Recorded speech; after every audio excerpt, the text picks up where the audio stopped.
Hello beautiful people, how's it going? I'm back with another video and it's time to talk about Transformers Rise of the Beast because I have a lot to say, so I decided this is going to be a full spoiler review. So if you haven't seen Transformers Rise of the Beast and you want to, don't watch this video because I will be talking in full spoilers about a certain thing that happened in the movie that really upset me and why I couldn't ultimately enjoy this movie. Now, of course, it's not a big deal. It's not the end of the world. It's just I was excited to see this movie for one particular reason and I didn't get that. And so I thought a lot about how I wanted to talk about this film. I watched this movie I think 3 weeks ago now, and I kept thinking about how I'm going to speak about it, because on an unbiased level, I would say that this movie is a great popcorn flick, just like every other Transformers movie we've gotten, apart from Bumblebee, which to me was just a really great film all around. It had great emotion, it was really powerful, Haley Steinfeld was really great in it, and of course, my favorite Transformer, which if you've seen the movie, you guess what I'm going to talk about, Bumblebee, was really cool in that movie. To give you a bit of a background, I grew up on the Transformers films. I really enjoyed them. My aunt showed me the first one when I was really young. I think I was, 9 years old, I guess, because the first movie came out in 2007, I think. And yeah, I was 9 and I really enjoyed it and I really liked Bumblebee. I also really enjoyed Shia LaBeouf's Sam Witwicky, which I guess isn't politically correct to say now, but I do think Shia LaBeouf was the best part of those films. So Transformers Revenge of the Fallen was also okay, but Transformers 3 Dark of the Moon was one that I just adored. We watched it in theaters. I think it was my first IMAX experience, and that movie to me, until today, is so good. I mean, I watch it regularly, and I think it's a really, really good film. Transformers 4 and 5, The Last Night, and I think the one with dinosaurs, Age of Extinction, I think that's what it's called. Didn't care for those movies, didn't like them, and then Bumblebee was great. And of course, Bumblebee was a prequel, and I really enjoyed it. It was Bumblebee. And now, here's some more context. Bumblebee is my favorite car of all time.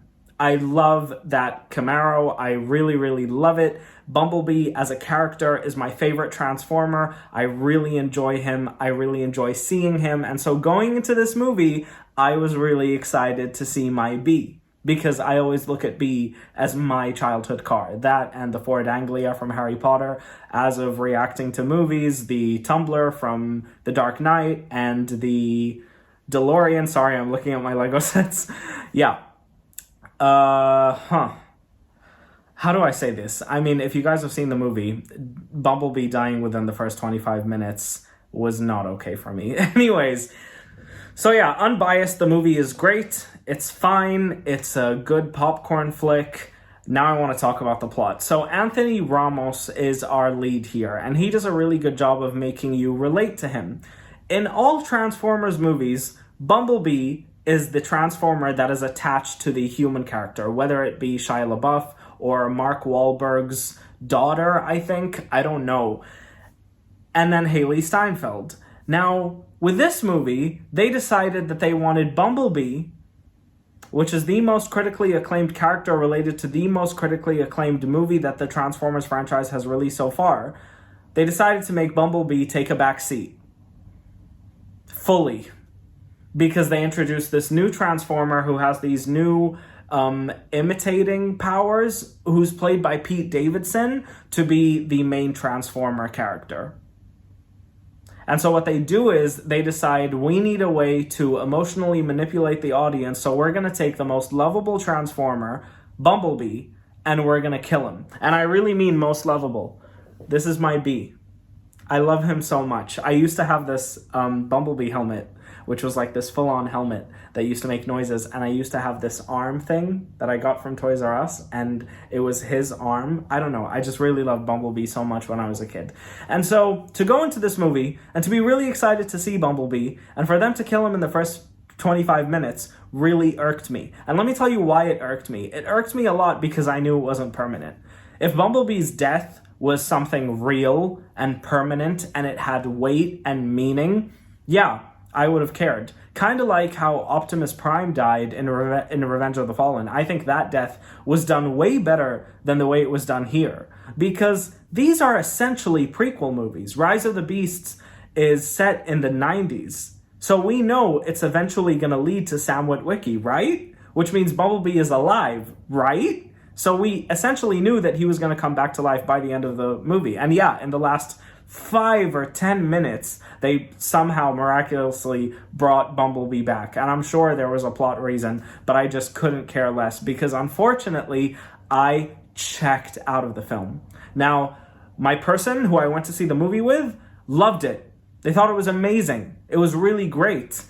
But me, growing up loving Bee, growing up having like a severe attachment to this character, this alien robot that I'm just rambling about on the internet, it just really upset me, and I felt like I wasn't getting what I signed up for. Now, did the trailers give us a lot of Bumblebee? No. It was just my stupid expectation because I knew Bumblebee was a success, and people really loved that. So I thought, there's no way they're going to backtrack and not give us what we enjoyed in the last time.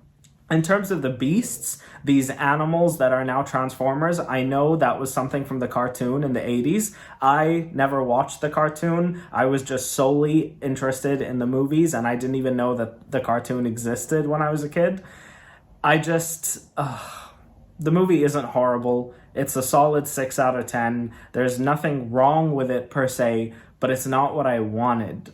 And it really upset me. And that's why I kind of held off on making this review, because I felt like I was being very biased. And I am being biased because this is a case of my expectations letting me down and not being able to enjoy the movie for what it was. And that is never the case with me. I try my best to enjoy whatever is on screen because, as usual, you're paying for a ticket, you're paying for the experience. You want to have a good time. You want to see the positive side of it. But with this movie, I just couldn't. Anthony Ramos was absolutely great. I'm so glad that Optimus Prime is a great character in this film. But unfortunately, Optimus wasn't the one I was attached to. It was Bee. Because these movies made me attached to Bumblebee. Now, if Bumblebee died permanently, this would have been a totally different conversation. And if they handled that death well and gave it the time that it deserved, then it would have been a totally different conversation. But they did it for shock value. And it's so plain as day that they did it for shock value. And as soon as he died, I was like, okay, well, I know he's going to come back, so now I'm just going to mentally check out until he's back. And he did in the last 10 minutes or so. Also, Anthony Ramos got these Transformer powers, so now humans can be Transformers as well. I thought that was really dumb. It didn't work for me. I'm saying it's a 6 out of 10 because you can go see this movie and really enjoy it. At least this movie does have a concise plot that makes sense. It's MacGuffin City, but it still makes sense, which is a lot more than a lot of other Transformers movies. So on that note, it is okay, but it's just not what I wanted as a hardcore Bumblebee fan, and it just kind of let me down. I would say it's a 6 out of 10 because it's enjoyable, but it's not necessarily what I wanted. I do think this is a huge backtrack from Bumblebee. Bumblebee is such a masterpiece of a film because not only is it a Transformers movie, but it's also a really good story about this girl who's getting over the death of her father. It was really, really poignant and emotional and heartwarming, and you got to see Bumblebee's character. In fact, my favorite scene from this movie was when Bumblebee briefly mentioned that a girl was really nice to him when he came here. And that made me emotional. It made me tear up because that is what I signed up for. And that is what I love about Bee, is that he's got the heart. And I didn't feel the heart in this movie because Bee wasn't with us. Because the directors and writers decided to emotionally manipulate the audience because they needed a death. They needed something to show you that there are stakes. And it didn't even work because I knew Bee was coming back. So yeah, this was my rant. I'm sorry that it wasn't really structured, but I'm a huge Transformers fan, the movies specifically. I know those first 3 movies, actually all 5 of them, apart from Bumblebee, which is the 6th, were not critically acclaimed and people didn't really like them. And I agree, in terms of the sexuality, that's not cool. I don't enjoy that very much, in fact, at all. And I do think that that was a problem. But Michael Bay knew how to make something look really cool. He did. Where is my 2000s pop rock anthem at the end of this movie over the credits? I don't know, man. It was totally forgettable for me, and I went in for B, and I came out looking like a total idiot.